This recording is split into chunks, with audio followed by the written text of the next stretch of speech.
Jake leases a car. Marcus buys the same car. They both think they made the smarter choice.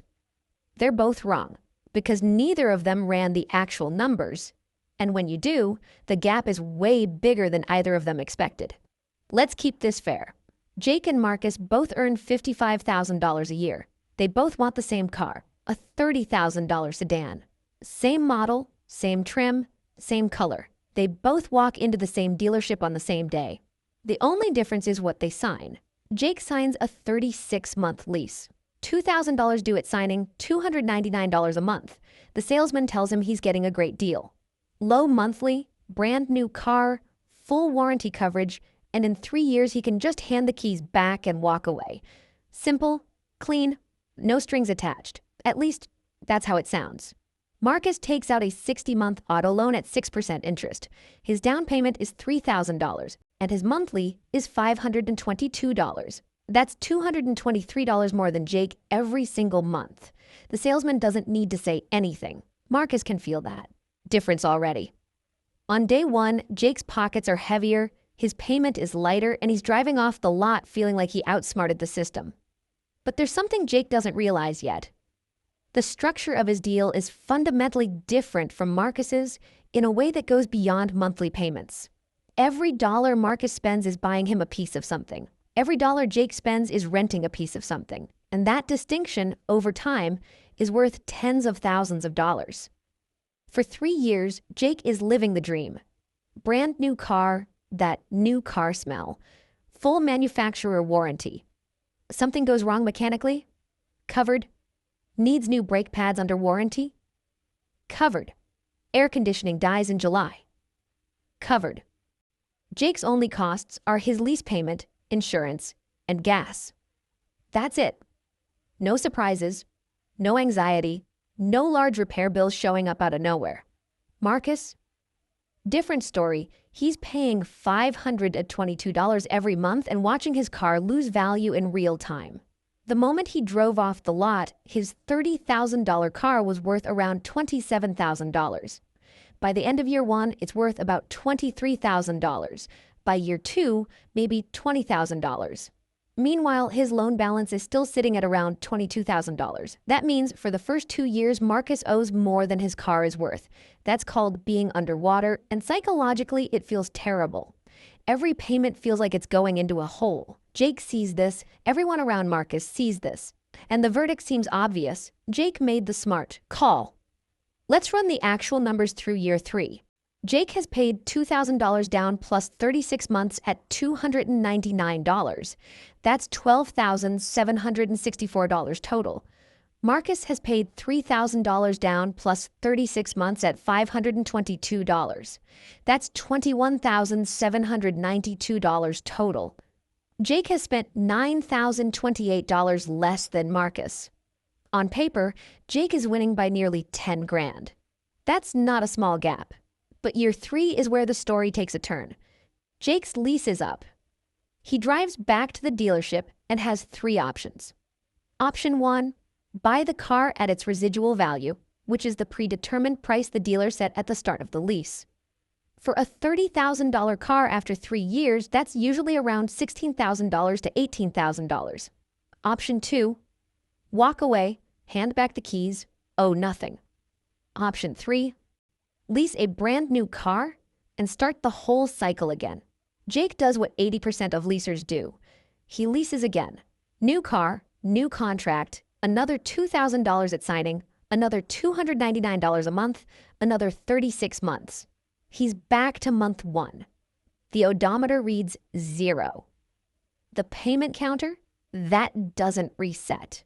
Now look at Marcus. He's 36 months into a 60-month loan. He still has 24 payments left. That's frustrating, but here's the difference. Marcus has an end date. It's circled on the calendar. Every single payment he makes brings him one step closer to owning this car outright. Every payment Jake makes brings him one step closer to giving the car back and starting over. This is the fundamental difference between leasing and buying that the monthly payment conversation completely hides. One is a conveyor belt. The other has a finish line. Month 60. Marcus makes his final payment. That's it. Done. The car is his, title in hand. No more monthly payments. From this point forward, Marcus's only car-related costs are insurance, gas, and maintenance. For the average sedan, that maintenance runs about $100 to $150 a month. Oil changes, tires, brakes, the occasional repair. Jake, still swiping his card for $299 every month. He doesn't think about it much because it's just become part of his life. That's the danger of leasing. It normalizes a permanent car payment. It becomes background noise. But background noise still costs money. Let's check the scoreboard at the end of year 6. Jake has now completed 2 full leases. His total spend, $2,000 down on lease 1, $10,764 in payments, $2,000 down on lease 2, $10,764 in payments. That's $25,528. He owns nothing, no asset, no title, just receipts. Marcus has spent $3,000 down plus $31,320 in loan payments.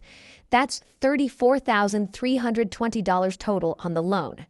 But he now has 0 monthly payments and owns a car worth approximately $11,000 to $13,000. If we subtract that asset value from his total spend, his effective cost is around $21,000 to $23,000. Jake, $25,528 spent, 0 assets. Marcus, roughly $22,000 effective cost and a car in his driveway that he owns. The flip happened quietly, but it happened. And from here, every single month that passes makes Marcus's position stronger and Jake's weaker. The monthly payment is the number the dealership puts in front of you. It's the number on the commercial, the number on the website, the number the salesman writes on the little card and slides across the desk. What they don't slide across the desk is the list of conditions attached to that number. Mileage caps. Most standard leases allow 10,000 to 12,000 miles per year. Sounds reasonable until you realize the average American drives about 13,500 miles a year. That means the average driver is over their limit before the lease even ends. The penalty? Typically 15 to 25 cents per mile over the cap. If you drive 5,000 miles over your limit across a 3-year lease, that's $750 to $1,250 due on the spot when you return the car. And you don't find out until the end. It just shows up on your final bill like a surprise tax. Wear and tear? The dealership inspects the car when you return it. That door ding from the parking lot? The coffee stain on the back seat? The curb rash on the wheel? From that one parallel parking attempt? All billable. And normal wear and tear is defined by the leasing company, not by you. What you consider normal, they might consider a $300 charge. Disposition fees. Most people don't even know this exists. When you return a leased car and don't lease another one from the same dealer, you're charged a disposition fee. Typically $300 to $500, just for them to process and resell the vehicle. You're literally paying them to take the car back. And if your life changes mid-lease, you move to a city where you don't need a car, you lose your job, your family situation changes, getting out early can cost you the entire remaining balance of the lease. There's no simple exit. You're locked in. These costs don't show up in the $299, but they show up eventually. If I only showed you the downsides of leasing, I wouldn't be giving you the full picture. Buying has real costs that people like to downplay. Once that manufacturer warranty expires, usually around year 3 or 4, everything is on you. Brakes wear out, tires need replacing, belts crack. The AC compressor fails on the hottest day of the year. And unlike a leased car, there's no one to call. You're either paying the mechanic or learning to fix it yourself. For a typical sedan, maintenance costs average around $1,200 to $1,800 a year once you're past warranty. Some years it's just oil changes and new tires.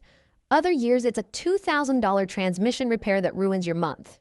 The unpredictability is the part people struggle with, at least with a lease. You know what you're paying every month, and depreciation is real. Your $30,000 car is worth $20,000 after 2 years and maybe $12,000 after 5.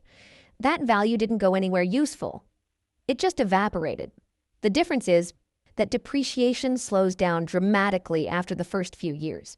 A 5-year-old car doesn't lose value nearly as fast as a brand new one, So the longer you hold, the less depreciation hurts. Time is the buyer's best friend. Here's where the full story comes together. Over 10 years, Jake has leased 3 to 4 cars. Each cycle costs him roughly $12,000 to $13,000 in payments and fees. Add in mileage overages, wear and tear charges, and disposition fees across multiple leases, and Jake's total 10-year spend lands somewhere between $45,000 and $52,000. At the end of year 10, Jake has no car. Or rather, he has a car. But it's not his. It never was. Marcus paid $34,320 for his loan. After that, he spent approximately $10,000 to $14,000 on maintenance and repairs over the next 5 to 7 years of ownership. His total 10-year spend is roughly $44,000 to $48,000, and he still has a car sitting in his driveway. Older, sure, but worth $4,000 to $6,000 and fully paid for. When you net it out, Marcus spent less and has an asset. Jake spent more and has nothing. The difference over a decade is somewhere between $15,000 and $25,000 depending on the specific lease terms, maintenance luck, and how long Marcus keeps the car, and that's just one car. Most people will repeat this cycle 3, 4, 5 times over their adult life. Multiply that gap by 5, and you're looking at a 6-figure difference in lifetime wealth between someone who habitually leases and someone who buys and holds. I'd be lying if I said leasing never makes sense. There are specific situations where the math tilts in leasing's favor. If you're self-employed or own a business, lease payments can be partially or fully deductible as a business expense depending on how the car is used. That tax advantage can erase the ownership gap entirely, and in some cases, make leasing the clearly smarter move. If you drive a luxury or high-performance car, something where out-of-warranty maintenance is genuinely brutal, leasing keeps you inside the warranty window permanently. When an oil change costs $500 and a brake job costs $4,000, that warranty coverage has real dollar value. Leasing a BMW is a very different conversation than leasing a Honda Civic. And if you're the kind of person who takes the $223 a month you're saving by leasing overbuying and puts it into an index fund averaging 8 to 10% annually, you could theoretically come out ahead over a long enough timeline. But that requires discipline that most people simply don't have. Be honest with yourself about whether you'd actually invest that money or just spend it. For the average person driving an average car, buying and holding wins. It's not the exciting answer. Nobody's making TikToks about driving a paid-off sedan, but the math doesn't care about excitement. Jake and Marcus both walked into that dealership thinking they were making the smart play. Jake thought he was saving money. Marcus thought he was building equity. Neither of them actually sat down and ran the numbers past month 1. The real trap isn't leasing, and it isn't buying. The real trap is making a $30,000 decision based on a monthly payment without ever asking what this costs you over 5 years, 10 years, a lifetime. And if you're thinking about skipping the loan entirely and just paying cash up front, that's a completely different conversation. And the answer might surprise you. But for now, the next time someone slides a monthly payment across the desk and it looks almost too good to be true, ask yourself one question. What does this actually cost me when it's all over? Because that's the only number that matters.